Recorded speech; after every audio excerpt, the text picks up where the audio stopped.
श्री गोवर्धन नाथ की जय हो। श्री गोकुलनाथ जी विरचित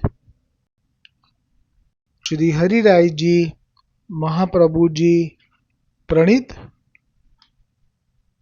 252 वैष्णवन की वार्ता में अब वार्ता क्रमांक 87। अब श्री गुसाई जी के सेवक गोपाल दास भितरिया सांचोरा ब्राह्मण गुजरात के वासी तिनकी वार्ता को भाव कहत है। श्री हरिरायजी महाप्रभुजीए भाव प्रकाश में वर्णन कर्યું છે। ये सात्विक भक्त है। लीला में इनको नाम सहोदरी है। ये पहले द्वारिका लीला में विमला है ताकी सखी है। એટલે જો પેલી એક ભ્રમિતા હતી એ પડી હતી, એની પહેલા તો પરમેશ્વરી હતી, એ પણ દ્વારિકા લીલાની હતી, પણ એને કોઈ ચંદન તલાવડી પાસે રાસ થયો ત્યાં સુધી હતી નહીં। એ તો એ પહેલા જ કુમારિકાઓની લીલાઓ શ્રવણ કરી અને એણે તો અંજળ છોડ્યા અને પછી દ્વારિકાધીશજીએ યમુનાજીનું ભજન કરવાનું કહેલું, તેથી તેને પહેલા જ પ્રાપ્તિ થઈ ગયેલી। એ પછી જે થઈ લીલા એમાં દ્વારિકામાં જે રાસ માટે વિનંતી કરી રૂકમણીજીએ, એમાં એક આ ભ્રમિતા હતી, હવે આ બીજી છે। ભ્રમિતા હતી એ ચંદનવાળો વૈષ્ણવ, જેને ગુસાઈજીએ ઠાકોરજીના દર્શન કરાવ્યા પેલા ઝીણા ઉપરણાની નીચે, એ પ્રસંગ ગઈકાલે આવ્યો। હવે આ જે ગોપાલદાસ પિતરિયા છે એ પણ દ્વારિકા લીલામાં હતી। એનું નામ એ સહોદરી, એ વિમલાની સખી। એટલે વિમલા એટલે કોણ? તો રૂકમણીજીની જે છે મુખ્ય દાસી એ વિમલા, અને એ જ અહીંયા પદ્મરાવલ થયા છે એ। તો સો વિમલા તે પ્રગટી है। જેવી રીતે લલિતાજી વિશાખાજીથી સમગ્ર વલ્લભકુળ પ્રગટ્યું છે શ્રીઅંગમાંથી, આ એવી રીતે જાણવું। એટલે કે વિમલાનું પ્રાગટ્ય રૂકમણીજીના શ્રીઅંગમાંથી થયું છે, અને વિમલાથી રૂકમણીજીના અંગમાંથી વિમલા, અને વિમલાના અંગમાંથી આ બધા ભ્રમિતા, સહોદરી, એ બધા એવી રીતે શ્રી મહાપ્રભુજી વલ્લભાચાર્યજીના જે બાળકો છે એમનું પ્રાગટ્ય સ્વામીજીના શ્રીઅંગમાંથી લલિતા વિશાખાજી થયા। જેવી રીતે અહીંયા વિમલા છે અને પેલી છે તે રીતે, અને પછી લલિતા વિશાખાજીથી પછી આ બધા બાળકોનું યુથોનું પ્રાગટ્ય થયું, તેવું સમજવું। કાલે આવશે સ્મયાપહ નામ જે છે મહાપ્રભુજી વલ્લભાચાર્યજીનું, એમાં આ રહસ્ય ગોકુલનાથજી સ્વયં પ્રગટ કરશે, કારણ કે આ પણ વલ્લભ છે અને વલ્લભ જ આ રહસ્ય પ્રગટ કરી શકે, બીજાનું ગજુ નહીં। ये भ्रमिता के संग गोपी तलैया पे आई हती, सो इन्हू को पुष्टि लीला को अनुभव भयो है, ताते ये ब्रज लीला को प्राप्त भई, सो बात ऊपर कही आए है। એટલે એ લીલાનું ફરી સ્મરણ કરી લઈએ, કેમ કે આ લીલા મને બહુ આનંદ આપે છે। આ લીલા એટલી બધી કરતું અકર્તું અન્યથા કરતું એવી સર્વ સામર્થ્ય યુક્ત છે। આમાં કેટલું બધું આપણે અવળું કરીને પણ આપે એ છેવટે તો લીલાના જીવ હતા એમને જ લાભ આપ્યો, સરવાળે તો એવું જ થયું। તો આજે ફરી એટલા માટે સ્મરણ કરવું છે કે તો એનો રસ વધારે પ્રગટશે। અને મારે જે એક ટૂંક લેવી હતી, મારું વનરાવન છે રૂડું વૈકુંઠ નહિરે આવું, એ પણ લઈ લેવાશે। તો ફરી લીલામાં એક વખત રૂકમણીજીએ દ્વારિકાધીશજીને વિનંતી કરી કે આપ દ્વારિકામાં પણ જેવો રાસ તમે વ્રજમાં કર્યો હતો એવો અહીંયા દ્વારિકામાં પણ કરો। ત્યારે પ્રભુએ મુસ્કાયા, એટલે કે હસ્યા, અને સહજ કહ્યું કે જે રીતે ગોપીજનોએ કોઈ મર્યાદા લોકલાજ છોડીને આવીએ મધ્યરાત્રિએ, એવું તમારાથી નહીં થઈ શકે, કારણ કે રાસ તો રાત્રિએ જ થશે। તો રૂકમણીજી એવું કહ્યું કે ના, એ અમારે જોવાનું। અને એ રીતે એક તો અર્ધાંગીની તો છે જ, એટલે એમનો હક કેવો લાગે એ તો દરેકને ઘરમાં પણ અનુભવ હોય।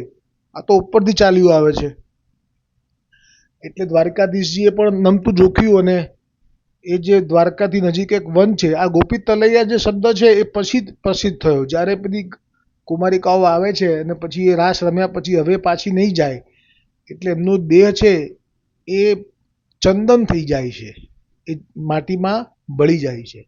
અને એ તલૈયાનું નામ એટલે ગોપી તલૈયા નામ છે. તળાવ બની જાય છે, જળરૂપ થઈ જાય છે. બેમાંથી એક છે. એટલું બધું મને અંદર નથી ખબર હજી, પણ કહેવાય છે એટલું કે ગોપીચંદન ત્યાં જ પ્રગટ થાય છે, એટલું તેનું નામ ગોપીચંદન છે. એટલે તે જે સ્થળ છે એકચ્યુઅલી અત્યારે એ ત્યાં વિહાર લોકો કરે છે, અને જળ છે ત્યાં વિશાળ સરોવર છે, ગોપી તલૈયા તળાવ છે, ગોપી તળાવ એવું નામ છે. એના બી ચિત્રો એ વખતે મૂક્યા હતા. જ્યારે જ્યારે આ ફર્સ્ટ ટાઈમ મેં આ મૂક્યું ત્યારે પોસ્ટ એની મૂકી ત્યારે મને બહુ જ એ વિષયમાં કુતૂહલતા થઈ હતી. આજે એ પ્રસંગને વિસ્તારથી લઈએ છીએ ફરી પાછા. આ ટૂંક લેવી છે મારે એટલે જ ખાસ, અને તો જ આનંદ આવશે. તો રૂકમણીજીએ જીદ કરી, દ્વારિકાધીશજીએ એ સ્થાન ઉપર જઈ રાત્રિએ 12 વાગ્યા પછી કે એ સમયે 12 વાગ્યાની આસપાસ આપે વેણુનાદ કર્યો, રાસ માટે આહવાન કર્યું. તો રૂકમણીજી આપની સાથે જે આપના 8 રાણીઓ જે મુખ્ય કહેવાય છે, કે જેમાં રૂકમણીજી, સત્યભામાજી, યમુનાજી, એ યમુનાજી પેલા મર્યાદા માર્ગીય 2 સ્વરૂપ છે યમુનાજીને, એટલા માટે. પછી સત્યભામાજી, રૂકમણીજી, યમુનાજી, નાગ્નજીતી, સત્યા, એમ કરીને જે કુલ 8 રાણી છે એ અને પેલી 16,000 આ બધી તૈયાર થઈને રાસનો વેણુનાદ થાય પહેલા જ તૈયાર થઈ ગયેલી, વ્યવસ્થિત, વેલ પ્લાન. કારણ કે અગાઉથી ખબર હતી કે રાસનો વેણુનાદ થવાનો છે એટલે. અને પછી બધી ચાલી રૂમઝૂમ. અને પછી જ્યારે સિંહ દ્વાર એટલે કે દ્વારિકામાં પ્રવેશવાનું જે મુખ્ય દ્વાર છે ત્યાં સુધી આવે, ત્યાં તો બધા જ આપના સસરા એટલે કે ઠાકોરજીના પિતાજી વસુદેવજી, ગુરુજનોને જોયા, એટલે કે આ ગર્ગ હશે, ગર્ગ મુનિ, આ બધાને જોયા. એટલે એમણે એમ વિચાર્યું કે આ બધા જોશે તો પૂછશે કે રાત્રિએ ક્યાં ચાલી, તો અમે જવાબ શું આપીશું? કારણ કે અમે તો સતી સ્ત્રીઓ છીએ, અમારાથી આવી રીતે રાત્રિએ જવું, અને અમારી વાત જો લોકો જાણે તો લોકો પણ આવું કરે તો બધું અનર્થ થઈ જાય. આવા વિચારો કરી અને પાછા વળ્યા. અને અહીંયા દ્વારિકાધીશજીએ એક વખત પુષ્ટિ આવેશ કરી, અને કારણ કે રાસ કરવો હોય ને તો આ એટલા માટે કરતું મેં શરૂઆતમાં કીધું કે રાસ કરવો હોય તો પુષ્ટિ આવેશ સિવાય રાસ ન થઈ શકે. એટલે બધા કહે છે ને પ્રભુ એક છે કે બે છે, તો પ્રભુ બે છે એ સાબિત થાય છે અહીંયા. પ્રભુ એક જે છે એ મર્યાદ ધર્મી સ્વરૂપ છે, એ મથુરા દ્વારકામાં બિરાજે છે, અને જે પુષ્ટિ સ્વરૂપ છે એ વ્રજમાં બિરાજે છે. પણ જ્યારે દ્વારિકાનાથજીને વિનંતી કરી તો દ્વારિકાનાથજીએ પુષ્ટિ આવેશ સ્વીકારી અને પછી રાસ માટે વેણુનાદ કર્યો, તો જ થઈ શકે. બાકી તો એને મર્યાદા નડે બધી સ્ત્રીઓ સાથે રમવામાં. કારણ કે એમનો અધિકાર તો માત્ર રૂકમણીજીનો, 8 રાણીઓનો અને 16,000નો જ છે, બીજા કોઈનો નથી. તો વ્રજની કુમારિકાઓ સાથે કેવી રીતે રમી શકે? પણ પુષ્ટિ આવેશ સાથે આપણે વેણુનાદ કર્યો છે એવું અંદર વર્ણન છે, હમણાં જ આવ્યું. અને પછી આ લોકો આવ્યા નહીં એટલે વેણુનાદ થયો છે, નિષ્ફળ ન થઈ શકે. એટલે આપણે આપના યોગ બળથી તે કુમારિકાઓ જે વ્રજની હતી, જે તડપી રહી હતી, એને ત્યાંથી અહીંયા પ્રગટ કરી અને રાસ શરૂ કર્યો. હવે રાસની અંદર તો અવાજ થાય, એમાં કેળના કંદોરા, પગના ઝાંઝર વગેરે બધું ખૂબ એનો સુંદર અવાજ પ્રગટ થાય, તાલીઓના થાપટો પણ વાગે. અને આ બધું એ શ્રવણ થયું ત્યાં દ્વારિકાના મહેલમાં રૂકમણીજીએ. એટલે રૂકમણીજીએ અને સત્યભામાજીએ આપની જે ખાસ પોતાની સખી હતી, મુખ્ય રૂકમણીજીની મુખ્ય પદ્મરાવલ જે થયા એ વિમળા, અને સત્યભામાની જે તન્મધ્યા થઈ અહીંયા ગોવિંદ દુબે, એ 2 સખીઓ અને પોતાની એમની પણ જે સહચરીઓ, એ લોકો પાછલા રસ્તે થઈ અને વનમાં પ્રવેશ કરી ગયા જ્યાં રાસ થઈ રહ્યો હતો. અને જે દ્રશ્ય જોયું એ દ્રશ્ય જોઈને એમાં ગઈકાલે જે પેલી ભ્રમિતા હતી એ વિમલાની હતી, રૂકમણીજીની જે છે એની સહચરી હતી. આ બીજી છે, હજી નામ આવ્યું એનું સહોદરી, એ પણ વિમલાની જ છે, રૂકમણીજીની. એ બધાએ આ રાસ જોઈને રહેવાયું નહીં. એટલે એ પણ અંદર પ્રવેશ કરવા ગઈ તો ઠાકોરજી એમને પણ ખેંચી લીધો હાથ પકડીને, કારણ કે તે કયા આવેશમાં છે? પુષ્ટિ આવેશમાં. બોલો પુષ્ટિ પુરુષોત્તમ શ્રી કૃષ્ણચંદ્ર ભગવાન કી જય. આ જ શ્રી કૃષ્ણ જો પુષ્ટિ આવેશમાં ન હોય અને જો દ્વારિકામાં હોય તો દ્વારિકામાં આવો લાભ ના આપી શકે. ત્યાં અધિકાર માત્ર લક્ષ્મી વૈકુંઠમાં અને અહીંયા રૂકમણીજીનો, બીજી રાણીઓનો ખરો પણ આ લોકોનો નહીં. પણ પુષ્ટિ આવેશમાં હોય તો આ જે કોઈ આવે એ ભાવ સાથે એને આપ સ્વીકારી લે. એટલે પુષ્ટિ માર્ગનો મહિમા બધા કરતાં વિશિષ્ટ છે. તો એને પણ સાથે રાખી લીધી અને જે લાભ પેલી કુમારિકાઓને આપ્યો એ એને પણ આપ્યો, કે જેમાં એમની સાથે રાસ રમ્યા, એમને અધરામૃતનું પાન કરાવ્યું, એમને આલિંગન કર્યું, એમની સાથે આલાપ કરીને ગાન કર્યું. રાસમાં બધું આવે, વિહાર થાય, હાથોમાં હાથ પકડીને આપ ટેલે, સંતા કોકડી પકડાય, સંતાઈ જાય. આ બધી લીલાઓની અંદર રાસ અંતર્ગત આવે, જે ગર્ગ સાહિત્યમાં વિસ્તારથી લઈશું.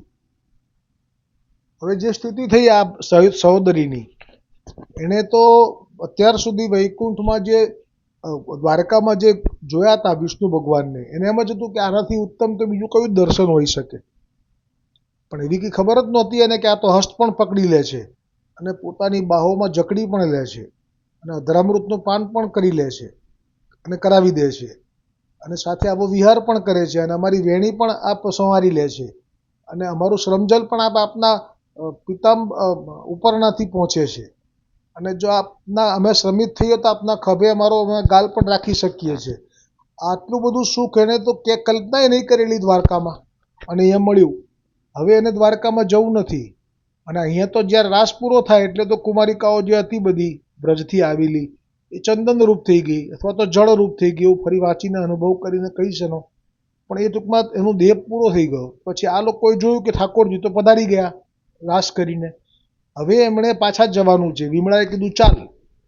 આ બાજુ તન્મધ્યાએ પણ કીધું હતું ચાલો ચલો, હવે આપણને આજ્ઞા થઈ છે ખાલી જોવા આવવાની, તમે તો રમવા જતા રહ્યા. ખરા છો તમે લોકો, પણ હવે આ લોકોના કાનમાં આ લોકોનું આજ્ઞા જતી જ નથી એકે.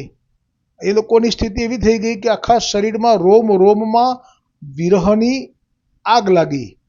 આ ઠાકોરજીએ જે એમણે સ્પર્શ કર્યો છે, અમને આવો લાભ આપ્યો છે, હવે અમે એમના વગર એક ક્ષણ નહીં જીવી શકીએ. અને આ રીતે હવે આ જે અંદરનો જે તાપ છે એ છેતરીને ક્યાં જાશો છોગાળા, છેતરીને ક્યાં જાશો, એવો ભાવ થઈ ગયો. છોગાળા થઈ ગયા. અત્યાર સુધી જે દ્વારિકાધીશ હતા હવે છોગાળા થઈ ગયા. છેતરીને ક્યાં જાશો, છેતરીને એટલે ગાડી થઈ ગઈ કે હવે તમે મને છેતરીને ગયા, ક્યાં જતા રહ્યા, અમે તમારા વગર હવે નહીં જીવી શકીએ. ટળવળી ટળવળી જીવતર વીતે એવું અમે નહીં જીવી શકીએ. એટલે એમણે આ તો કંઈ આજ્ઞા સાંભળી જ નથી આ વિમળાની અને તન્મધ્યાની, અને ત્યાં જ એમણે દેહ છોડી દીધો. અને એ વખતે એમણે જે અંદર ભાવ કર્યો કે મારું વન રાવન છે રૂડું, કે વૈકુંઠ નહીં રે આવું. હે મારું વન રાવન છે રૂડું, કે વૈકુંઠ નહીં રે આવું. બેસીને રહેવું મારે ટગમગ જોવું, બેસીને રહેવું મારે ટગમગ જોવું. હે નહીં ખાવું કે નહીં મારે પીવું, ઓ નંદજીના લાલ રે વૈકુંઠ નહીં રે આવું. અહીંયા તો આવું કીધું હશે. હે મારે નહીં ખાવું કે નહીં પીવું, ઓ દેવકીના લાલ રે વૈકુંઠ નહીં રે આવું. હે મારું વન રાવન છે રૂડું, કે વૈકુંઠ નહીં રે આવું, કે વૈકુંઠ નહીં રે આવું. બસ તો આજે દેહ છોડ્યો, અને આ તો જેવો તમે ભાવ કરીને દેહ છોડો એવો જ બીજો જન્મ હોય. આપણા સનાતન ધર્મની અંદર તો જેવો અંત સમયે, જેમ કે પાર્વતીજી જે થયા એ પહેલાં સતી હતા, પણ પિતા દક્ષ હતો અને પિતાની બુદ્ધિની ભ્રષ્ટતાને કારણે એમને પોતાનો દેહ ત્યાગ કરવો પડ્યો, કારણ કે એમના વીર્યથી ઉત્પન્ન થયેલા હતા. તો ત્યાગ કરતા કરતા ચિત્ત રાખ્યું શિવજીના ચરણોમાં કે એ જ મારા પતિ થાઓ, ભવ ભવ મને શંકર જ મળજો. તો એમને વળી પાછું એ પાર્વતી થયા, હિમાલયની પુત્રી થયા, અને શિવજીએ પાછો ત્યાં આવીને એમનો અંગીકાર કર્યો. એવી રીતે દરેકને જે ભાવ હોય એ પ્રમાણે આપને ફળ મળે છે. આ લોકોને ભાવ પુષ્ટિ પુરુષોત્તમમાં હતો, તો એ બધા જ હવે અહીંયા આ રીતે એક પછી એક પ્રગટ થવા લાગ્યા છે. આમાં ગઈકાલે ભ્રમિતા પ્રગટ થઈ હતી, આગ્રામાં હતી. આ જે ભક્ત છે ગોપાલદાસ ભીતરિયા જે થયા છે એ ગુજરાતમાં પ્રગટ થયા છે. અને ये भ्रमिता के संग गोपी तलैया पे आई હતી, सो इन्हू को पुष्टि लीला को अनुभव भयो है, ताते ब्रज लीला को प्राप्त भई, सो बात ऊपर कही आए हैं. सो गोपाल दास भगवद इच्छा ते गुजरात में एक सांचोड़ा ब्राह्मण के घर प्रगटे. सो ये बरस 20 के भय, तब इनके माता पिता मरे. ता पाछे केतेक दिन में श्री गुसाई जी द्वारिका जी श्री रणछोड़ जी के दर्शन को पधारे. सो गोपाल दास के गांव में डेरा किए. तब गांव के वैष्णव सब मिली के श्री गुसाई जी के दर्शन को आए. सो उनके साथ गोपाल दास हो आए. सो गोपाल दास ने श्री गुसाई जी के दर्शन किए. तब श्री गुसाई जी गोपाल दास की ओर देखी के आज्ञा किए, जो गोपाल दास श्री गोवर्धन नाथ जी की सेवा में कब आवेगो. આ જો કેવી વાત છે કે પુષ્ટિજીવને તો ઓળખી જાય, કેમ કે એ તો લીલામાં હતા અને પડ્યા છે એટલે ગુસાઈજી પણ ઓળખે, સ્વામિનીજી એટલે વલ્લભ પણ ઓળખે. પણ આ જીવ તો કેવી રીતે ઓળખી શકે? આ તો દ્વારિકામાંથી પડ્યો છે, પડી છે, સહોદરી છે. પણ સામે ગુસાઈજી પણ પૂર્ણ પુરુષોત્તમ છે. એટલે જે 174મી વાર્તા પ્રસંગમાં ધર્મદાસ એક અડિંગ કો, એમાં તો સાક્ષાત ગુસાઈજીએ જ આપના ચતુર્થ લાલન બાલકૃષ્ણજીને આજ્ઞા કરી હતી કે અમે વસુદેવ દેવકીની જેલમાંથી પ્રગટ થયા પ્રથમ તો, અને પછી અમે આજ્ઞા કરી એટલે અમને વ્રજમાં પધરાવી લાવ્યા વસુદેવજી. આ શબ્દો શ્રી ગુસાઈજીના 174મી વાર્તા પ્રસંગમાં ધર્મદાસ એક અડિંગ કો એમાં વાંચવું. એટલે ગુસાઈજી તો બધાનું જાણે કે આ તો આવી રીતે જ્યારે હું દ્વારકામાં હતો અને મેં રાસ કર્યો પુષ્ટિ આવેશથી અને આને દેહ છૂટ્યો, આ એ જ છે. અને એ જ વખતે ગુસાઈજીએ આજ્ઞા કરી લીધી કે શ્રી ગોવર્ધનનાથજી કી સેવા મેં કબ આવેગો, કારણ કે એ તાપ કરીને શરીર છોડ્યું હતું ને એટલે.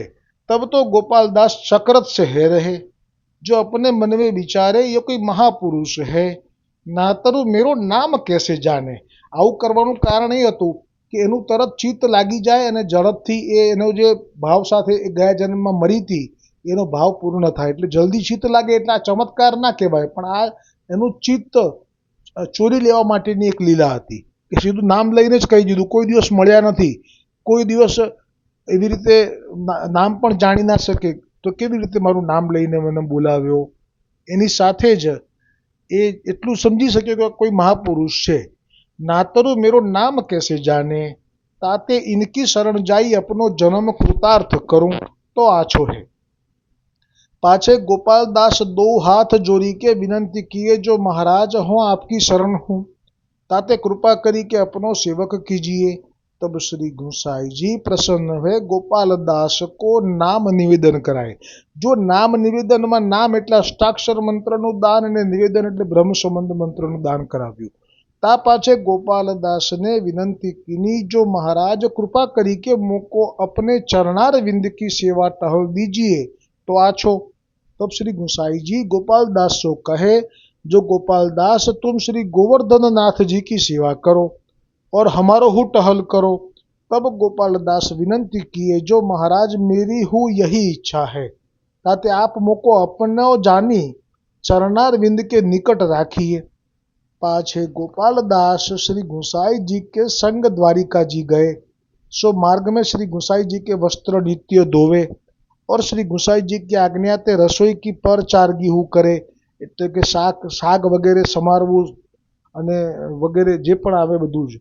ऐसे करत कछुक दिन में श्री गुसाई जी द्वारिका जी ते श्रीनाथ जी द्वार એટલે ગોવર્ધન પર્વત ઉપર પધારે.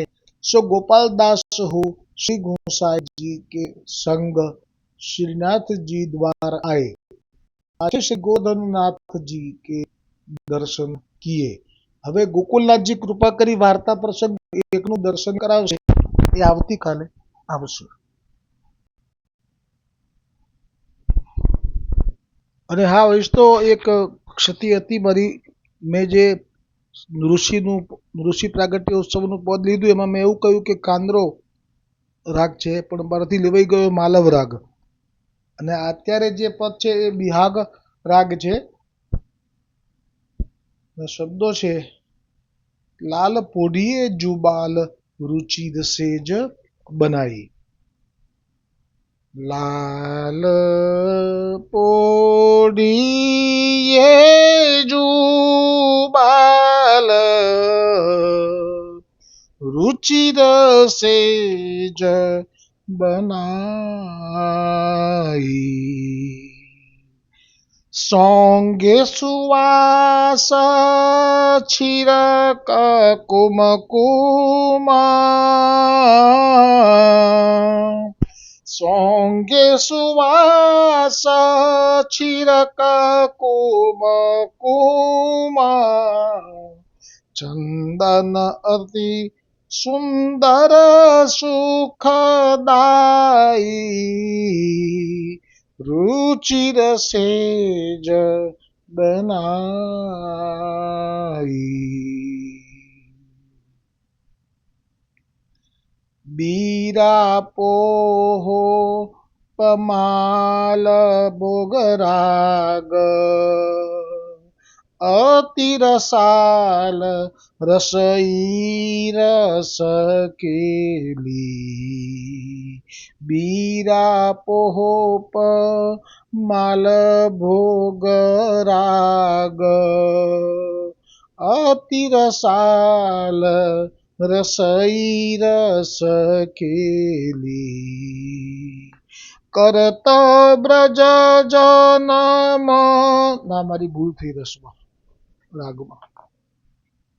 अति रसाल रसई रस बीरा पोहो पमाल भोगराग।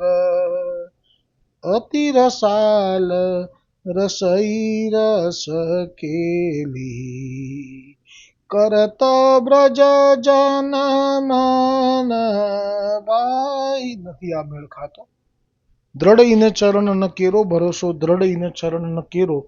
श्री वल्लभ नख चंद्र छटा बिन सब जग माजू अंधेरो। साधन और नहीं आकली में जासो होय निवेरो। सुर कहाँ कहे द्विविध आंधरो, बिना मोल को चेरो। बोलो श्री गोवर्धन नाथ की जय, वल्लभाधीश की जय, श्री गुसाई जी परम दयाल की जय, श्याम सुंदर श्री यमुने महारानी जी की जय, समस्त वल्लभ कुल परिवार की जय, अपने अपने गुरुदेव की जय, नरसिंह भगवान की जय।